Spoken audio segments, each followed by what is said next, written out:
Today, we're diving into an ancient Indian text that's so much more than just a collection of stories. For many, it's a complete roadmap to experiencing divine love.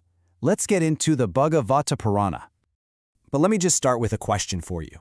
What if a book wasn't just words on a page? What if it was actually a key? A key to unlocking a deep, personal connection with the divine? Well, that is the profound promise, right at the very heart of the Bhagavata Purana. Okay, so to really wrap your head around its importance, you first have to understand its sheer scale.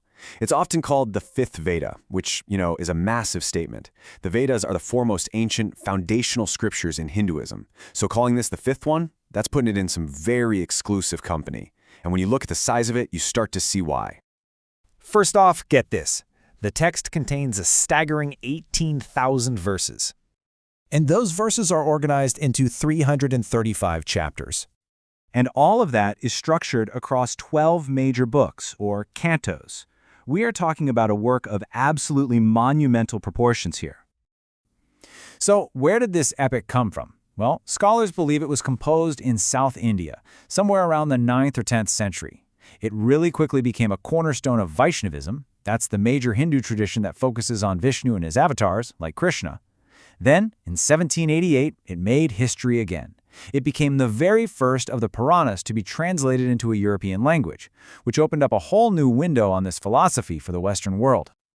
But honestly, beyond its epic stories and its sheer size, the text's real power, its lasting influence, comes from its core message.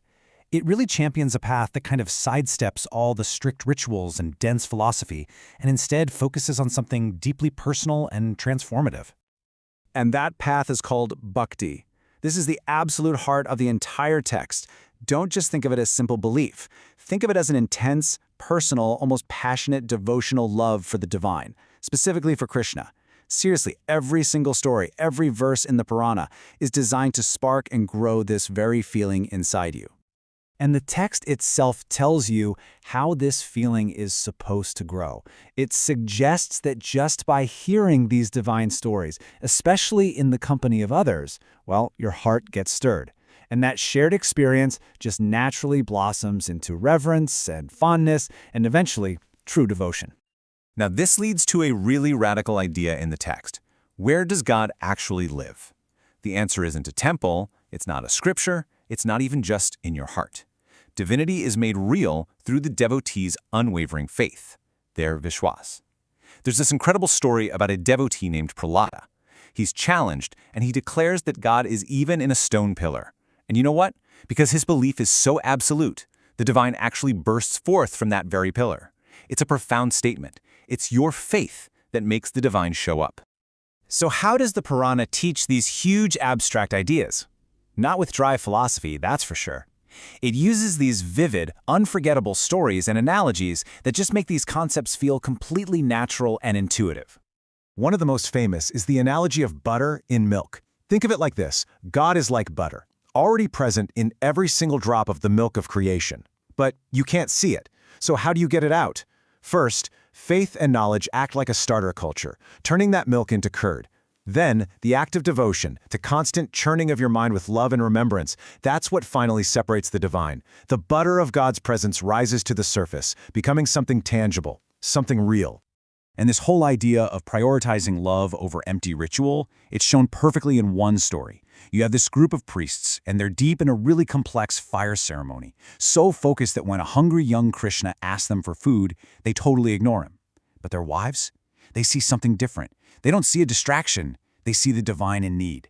So filled with love, they ditch the rigid ceremony to feed him with their own hands. The message couldn't be clearer. Sincere, loving action always wins over empty ritual. And then there's the incredible story of Shibari. For decades, her entire spiritual practice was just sweeping the forest paths clean. That's it. Why? Because her teacher promised her that one day the divine Rama would walk that very path. Her patient, humble, unwavering service was an act of such pure faith that it literally compelled the divine to appear right before her. It's just a beautiful illustration that the quality of your devotion matters so much more than the complexity of what you do. So this brings us to today. The legacy of the Bhagavata Purana isn't confined to some dusty old philosophical texts. No way. It is a living, breathing part of culture. I mean, its stories are basically the source code for a huge part of Indian art.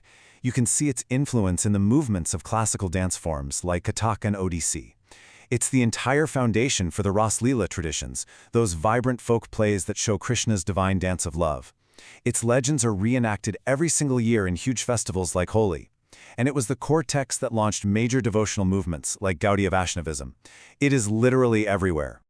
Which I guess leaves us with one last question. In our world today, which is so saturated with information and data, what is the power of a path that's centered not on knowing more, but on feeling more? What can a 1,000-year-old text about pure devotion teach us right now? That's definitely something worth thinking about.